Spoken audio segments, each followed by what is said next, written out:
Thank you so much for the introduction, both, and thank you all for attending. Young Soon Min, a friend, introduced me to David Kelly, and David, I don't think I see him. Oh, there's David. Hi, David. I'm so glad we know each other, and thanks for bringing us in here for this talk, and thanks, Jennifer, for also hosting. All right, so the name Equitable Vitrines comes from our first venue. From 2014 through 2016, we organized a series of exhibitions in 2 display cases in the lobby. Our time in that venue yielded 2 insights that have guided our work in the years since. On one hand, we found that the conversations we had with our primary audience, comprised of lawyers, accountants, civil servants, and other people unaffiliated with the art world, were productive in terms of our own ability to think and speak clearly about the meaning of the works we had installed.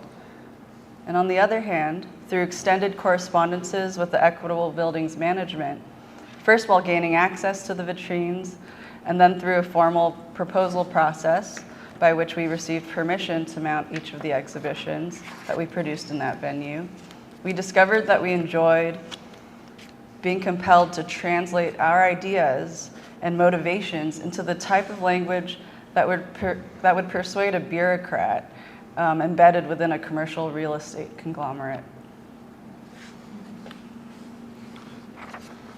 So in both of these cases, speaking informally to tenants and negotiating with the building's management, we felt a sense of expansion through making statements about art within an unfamiliar context. And by unfamiliar here, I mean that we couldn't assume that the people with whom we were communicating had the same conception of contemporary art that we as young artists were operating by. In time, we learned to encode this feeling in terms both positive and negative. On the positive side, we would state that doing Equitable Vitrines helped us to understand that it's possible to talk about any artwork in a number of different and even contradictory ways while still being sincere, and that this process contributes to the overall meaning of the artwork being considered. In negative terms, we've argued that the overly familiar context that's provided by art museums and galleries allows claims to be made about artworks that do not reflect and that therefore conceal the most obvious things that an artwork is actually doing. So one unsubtle example of this can be found in the tendency is the way in which press releases from commercial art galleries often attribute deep critical capacities to something that's understood by all involved to be functioning effectively as a commodity. So this dishonesty confuses our sense of art's utility. So it's now been 10 years since we started Equitable Vitrines, and 8 since we ceased programming in the Equitable building. One of the most consequential decisions that we made at the outset of this project was to register with the IRS as a 501c3 nonprofit organization. At the time, we knew very little about the nonprofit world, but we're clear that we wanted our efforts to go into developing an entity with legal standing. And we also knew that profitability was not a common characteristic among the types of exhibitions we were inclined to pursue. One message that we wish to convey to the artists and curators now studying at USC, designers too, is that for those of you interested in developing work over extended timescales, thinking seriously about current and potential value of art in our communities, and leaving the door open to experimentation resulting in unexpected outcomes or outright failure, the nonprofit sector, while imperfect, provides a surprisingly receptive substrate for such practices and admits the prospect of long-term sustainability for exploratory work in a way that the art market does not. So as a nonprofit, the majority of our income comes through grants, either in support of particular projects or our organization as a whole. Some of the money comes directly from the US government in the form of regional, state, or nationally administered grants in support of arts and culture. But we also receive significant support from private foundations set up by philanthropists and or the estates of deceased artists. Those funds could also, in a more oblique way, be referred to as public subsidies because favorable tax policies facilitate the very existence of charitable foundations as a category.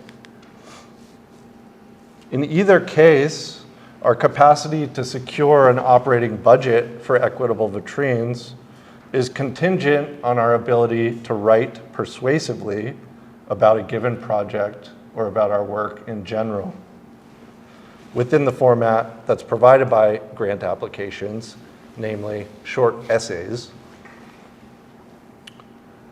All this is to say that the storyline that we just introduced a couple minutes back, when we recounted our early experiences in the lobby of the Equitable Building and connected those experiences to realizations that influenced our organizational purview and our methodology, that was something of a founding myth.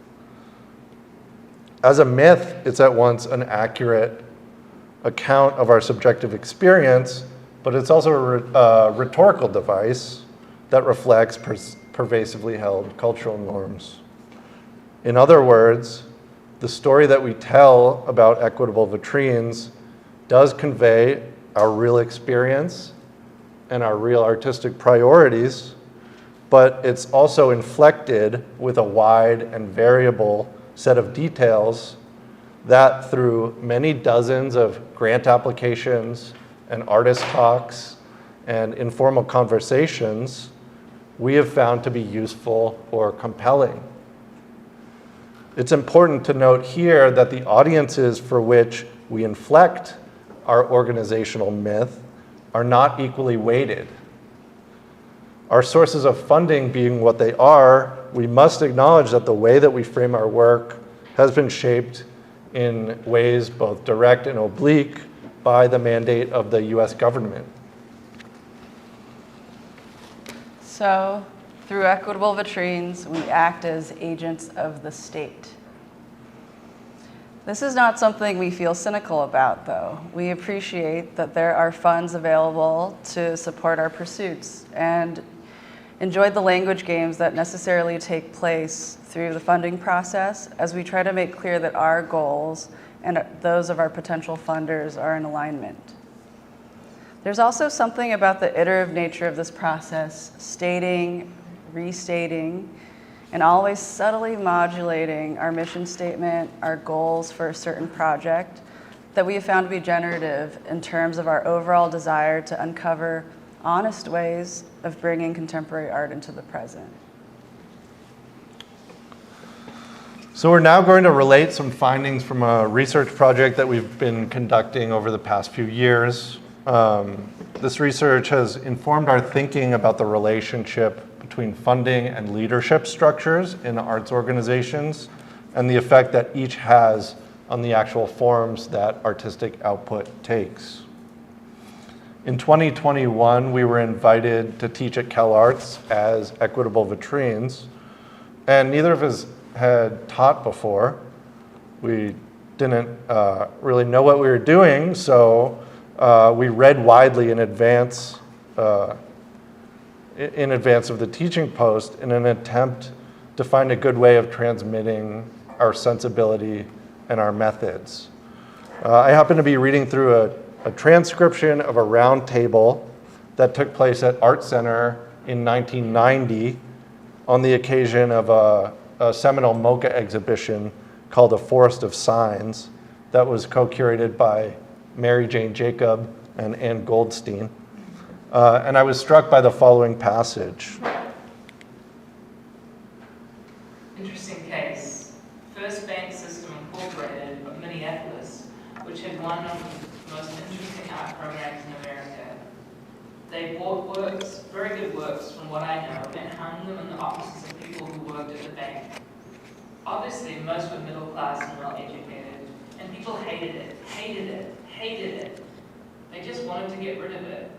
If I think 4 people voted on getting rid of something, they agreed to ban it from the office. And what the employees actually wanted were landscapes and seascapes and stuff like that.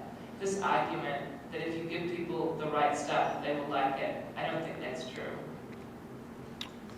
So we found this statement immediately compelling because it alludes to a tension that we've become quite familiar with through our work with equitable vitrines. This tension tends to emerge when people going about their everyday lives are confronted with what the speaker, Houston Latta, helpfully refers to as very good works. When we tried to learn more about the art program at First Bank System, we were struck by the dearth of information about it available online. So we ended up designing a seminar that would reconstruct the story through an examination of primary sources and interviews with artists and employees of the bank who were involved. And as our introducers alluded to, at the conclusion of the seminar, we secured funding from the Warhol Foundation to continue this inquiry.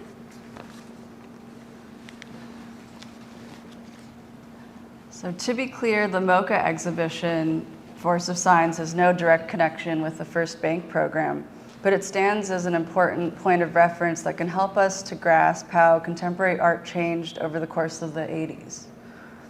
In her essay for the exhibition catalog titled Art in the Age of Reagan, co-curator Mary Jane Jacobs speaks of a newly professionalized class of artists, bearing advanced degrees, focused both on theory and what she calls the pragmatics of the art world.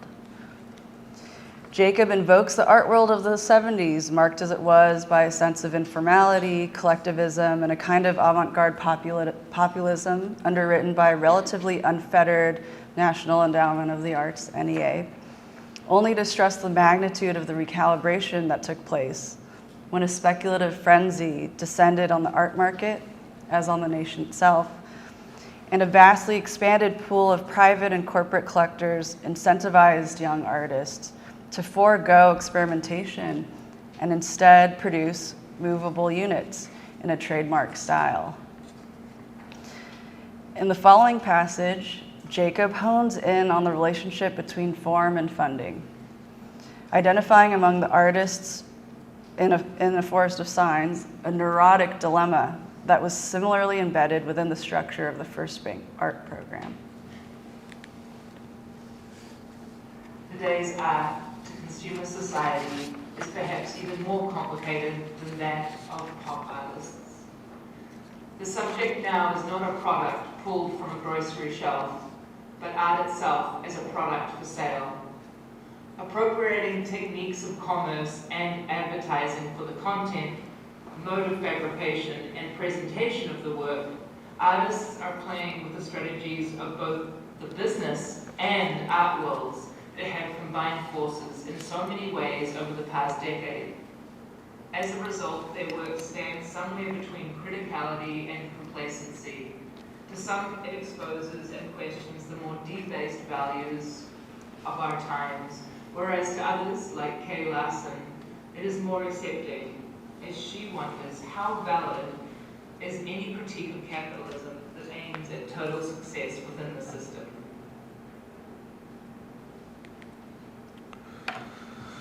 In 1980, First Bank System was the 15th largest bank organization in the United States, with operations in 5 states in the upper Midwest. Construction was drawing to a close on the bank's new headquarters in Minneapolis at the Skidmore, Owings, and Merrill designed Pillsbury Center, which at the time was the largest office building in Minnesota. Dennis Evans, the recently appointed president of First Bank Minneapolis, hired an ambitious local art consultant named Lynn Souder to oversee the acquisition of art meant to decorate the new facility. The initial budget was $75,000, but with these funds came a mandate. Evans, who was already a collector of contemporary art and who sat on the board of the Walker Art Center, wanted to build a collection of, quote, importance and stature that would reflect a cultural change at the bank that he was in the process of implementing. Trained as a securities analyst, Evans was promoted to president at the young age of 42 because he was attuned to emerging speculative financial practices associated with the deregulation of the banking industry, then taking place under the fiscal regime of President Ronald Reagan. The decrease in federal oversight created new opportunities for profit in fields such as investment banking and international lending, and Evans held that a widespread behavioral shift was needed to ensure that First Bank would succeed in the new economy of the 80s. This statement by Pat Swindle, First Bank's VP of Marketing, helps to convey the shock that this shift must have represented to the conservative middle American banking culture on which it was imposed. The job changed in a fundamental way, where employees had once succeeded for the ability to play within the rules. They would now need to confront and manage risk. Where they had once been rewarded for refitting past solutions and relying on established principles, they now had to innovate. The task of transformation, however, would be particularly difficult because the cultural values of banks are so deeply rooted in old customer banker paradigms of absolute confidentiality, tacit negotiations, avoidance of conflict, and suspicion of differences. As Evans himself stated, the buzzword these days is deregulation. As banks get out from under federal control, they have to have a certain kind of flair if they're going to succeed, end quote. The art collection then was intended to be edgy. It had been conceived as both a symbol and a tool for the redefinition of corporate culture at First Bank. The first round of acquisitions included works by Jenny Holzer, Anselm Kiefer, Robert Longo, Jonathan Borofsky, and Sam Gilliam, among others. First Bank's net earnings increased steadily year after year into the mid-'80s. In 1981, the bank took in $96.8 million, and by 1986, revenues reached about $203 million. The bank's success was attributed to Dennis Evans' investment strategies, and so he rose within the corporate hierarchy, eventually becoming president and COO of the entirety of First Bank's system. The status of Lynn Souter and the art program changed as well during this time. In 1984, Souter was given the title of Curator and Director of Visual Arts. By 1986, the annual acquisition budget had increased tenfold to $750,000, with an additional $700,000 directed toward educational programming, commissioned artist projects, and operations. By this time, the collection had grown to around 3,000 artworks and featured many of the most prominent contemporary artists of the 1980s, with an emphasis on representative works of the neo-expressionist, new image, pictures generation, feminist, and neo-conceptual schools. The character of the art program through the first half of the 80s was to a large extent determined by Dennis Evans himself. A brief essay